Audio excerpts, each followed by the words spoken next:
I feel stories are our deepest and oldest way of how we transmit knowledge. And even with the story, there's more than one way to interpret it. And everyone from keiki to kupuna might be able to walk away with some little bit of momi or pearl of learning from that story. When I found out about Hi'iaka's time in Makua, it was very personal to me because my family is from there. During Hi'iaka's time in Makua, she encounters the people of Makua. One of our great issues is that we don't have access to water. We're aina vai ole.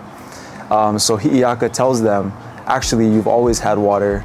And what Hi'iaka does is she goes to the source of that water and tells them underneath this stone is water. And she uses her pa'u to strike it and release the water.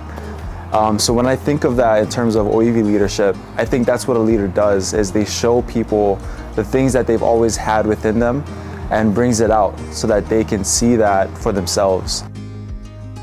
A big part of this program is learning how to walk in multiple worlds at the same time. That we're not one way in one setting and another way in a different setting, but that we're one person wherever we are, and that we bring our leadership with that identity.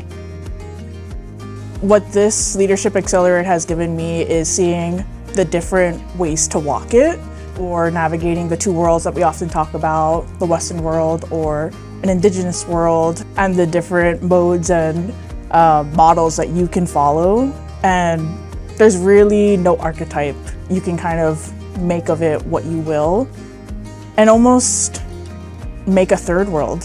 It doesn't really have to be one or the other, but you being in between gives you that unique vantage point. Reflecting on our coaching sessions and what we're going through and seeing the common threads, yet so different journeys too, was really empowering. What I've seen in our participants is that the growth that they expected coming into this program was probably more so very tangible things. And I think what they're learning as they're leaving the program is that it's those things and the growth that happens inside of yourself as you learn about yourself, as you grow as a leader, and really learn to honor your identity, honor the wisdom that you already have inside of you in everything that you do. This opportunity came up for me, and I actually ended up kind of advocating for it. I think before the Oiwi Leadership Accelerator, I wouldn't have taken this chance. One of the key points that I wanted to focus on was my lasting impact in Hawaii.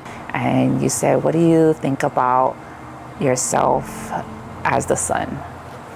I've really thought about that metaphor and that coaching session of how am I a light, or how can I be the sunrise to people? And each month that we've come here together, it's helped to peel back some of that imposter syndrome that I felt. And I feel now that we're kind of on the tail end of this journey together, that I can own this kuleana. I feel worthy of it now.